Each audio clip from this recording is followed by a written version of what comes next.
Ladies and gents, we have right here what God has yoked together. Now, what I want to do is I want to go to the actual verse because well, you can see by the title exactly where I'm headed, but let's pay attention. Everybody knows the King James version of the scripture, what God has yoked together. Let no man tear asunder or put asunder. Okay, here is my question.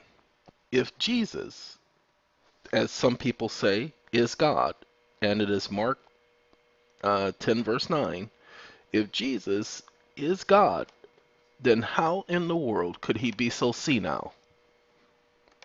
Because he was speaking in the third person then when he said this, what God has yoked together. Why didn't he say what I have yoked together? Come on, somebody talk to me. No, no, no, no, no, That's your explanation based upon words. Where's the proof? Because you can't prove it. You can only say it. But then he is the one person on this planet who no one has ever documented making a mistake in his words, ever having to correct something he said. He is the one person who has ever existed that no one has ever documented him lying. Come on, all of the heroes, George Washington, Benjamin Franklin, we document all of them lying. All of them not telling the truth or hiding something. So when Jesus made the statement, because they asked him, is it lawful for a man to divorce a woman under any grounds?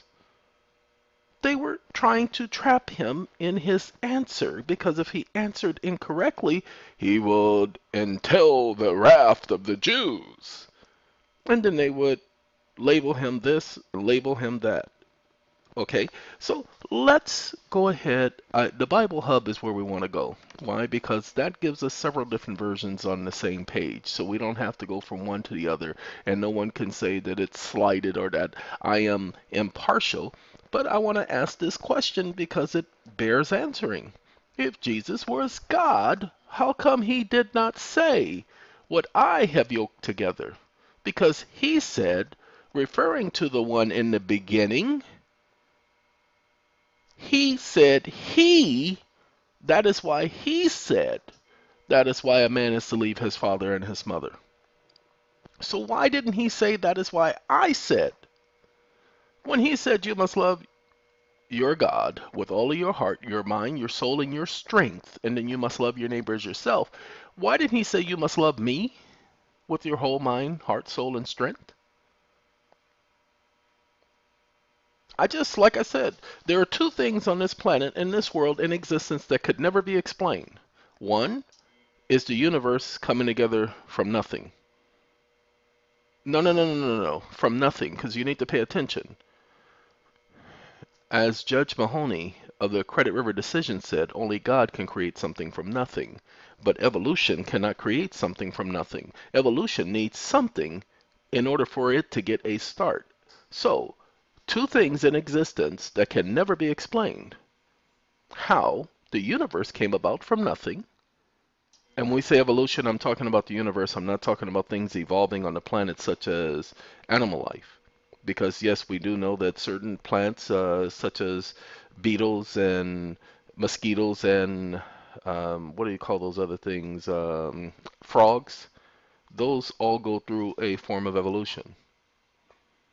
Okay, and then plus man has helped along evolution with its genetic testing and genetic altering of the DNAs of animals. But that cannot be explained. And this thing that man invented, yes, they invented it, called the Trinity, they cannot explain that. Now, we're going to take it, therefore, what God, this is Jesus talking, has joined together, what let no one split apart. See, this is not the complete verse, and that's the problem. Okay, because this one just says let no one split apart. Oh, okay, no, no, no. It's just backwards. Let no one split apart what God has joined together. Now, this is Jesus talking, so why would he refer to God and not himself? Can you imagine what would have happened if he had said, what I have yoked together, let no man put apart? Come on, just think about it. You imagine if he had told them, you must love me with your whole mind, heart, soul, and strength, and you must love your neighbor as yourself. These are the two greatest commandments. Could you imagine what would have occurred if he had said something that cynical? What do you call the word? Him being senile? Remember, he never, ever, ever, ever told anyone, oh, yes, I am God. Worship me. Serve me. No, he did speak of the Son. He made it quite clear that he was the Son of Man. Ask yourself a question. Who could God ever be the son of? Go ahead. I'm waiting. No, no, he called himself the Son of Man. So when in existence could God ever be the son of someone? The son of Sam. Yes, yes, I am joking, but I'm being serious at the same time. Ladies and gentlemen, there are so many holes in this thing people call the Trinity, and most people believe in the Trinity based on faith. Faith in what? It's not supported by any foundation, but that's what faith is. Faith is belief in something, though it does not appear in reality. Yes, but it must appear in logic. Okay, we're going to go to verse number 6, because verse number 6 is the point that brings us to what God has yoked together, or what God has joined together. Okay, so we are going to go to verse number 6 because that's the important one, because this is where you get to see where Jesus is referring to a different individual and not himself. I know many people have heard all the other scriptures, that people have used to disprove the Trinity. I'm not trying to disprove the Trinity. I'm trying to say, prove it to me. But then you'll have to contradict this scripture, which means you'll be calling Jesus a liar, because what does he say in this particular verse? You go right ahead and call him a liar. I don't have that type of strength. I'm not that bold. I mean, I'm bold and I am cocky, but I ain't that bold and that cocky to sit up there and call him a liar. Okay? Pay attention. However, from the beginning of creation, God made them male and female. He did not say from the beginning of creation, I made them male and female. For this reason, a man will leave his father and his mother and be united with his wife. Now that's verse number 7, but I asked him for verse number 6. And that's what I was looking for, and it didn't give me verse number 6. So let's do that so that we can get the right verse. Okay, because that's the one we're looking for. However, from the beginning, Genesis, in the beginning, from the beginning, in the beginning, God made the heavens and the earth. He didn't say from the beginning, I did this, I did that. He said from the beginning of creation. Again, that's the reason why the phrase from the beginning of creation, i.e. Genesis 1:1, from the beginning. Anytime you see the Bible speak about reference to the beginning or from the beginning, it's referring to Genesis 1:1. There are several scriptures that you will see that being referred to, where it's referring to Genesis 1:1, that beginning. Okay, but let's go. But God made them male and female from the beginning of creation. From the beginning of creation, God made them male and female. However, from the beginning of creation, God made them male and female. So then he says, and for this reason, a man is leave his father and his wife. And what does he say after that? What God has yoked together, let no man pull apart.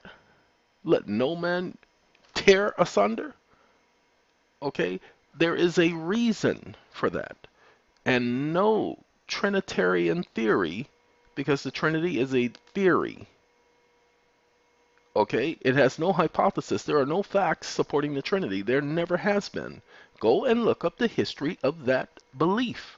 It was not a belief of Moses. Go ahead. Go back and look at the Mosaic Law. 613 different commandments, and not one time does it refer to a Trinity or the worshiping of a Trinity. Well, it doesn't refer to this and it doesn't refer to that. Doesn't mean it does. Exactly. Now go to Zechariah, Zephaniah, Haggai, Habakkuk, Obadiah, Isaiah, or Isaiah, depending on where you're from, Ezekiel, Daniel, Hosea, ladies and gentlemen, go to all of them, and you will find that not a single one of them talks about a Trinity. But if the Trinity was the doctrine, and if it was to be that which was true, then how come the Bible doesn't refer to a Trinity at no point? Exactly. So I just, because I was listening to the meeting for the Kingdom Hall, and they were going over the Watchtower, and they were talking about marriage and how solidified marriage is supposed to be. And unlike our regular society, people don't view marriage the same. Infidelity is considered commonplace. Somebody cheats on someone else, and we're supposed to just forgive them and think it's okay and think it's normal. Well, ladies and gentlemen, I do have to go, but thank you for letting me bring this to your attention. Have a good day, have a good life, have a good time, have a good night, have a good morning. Goodbye.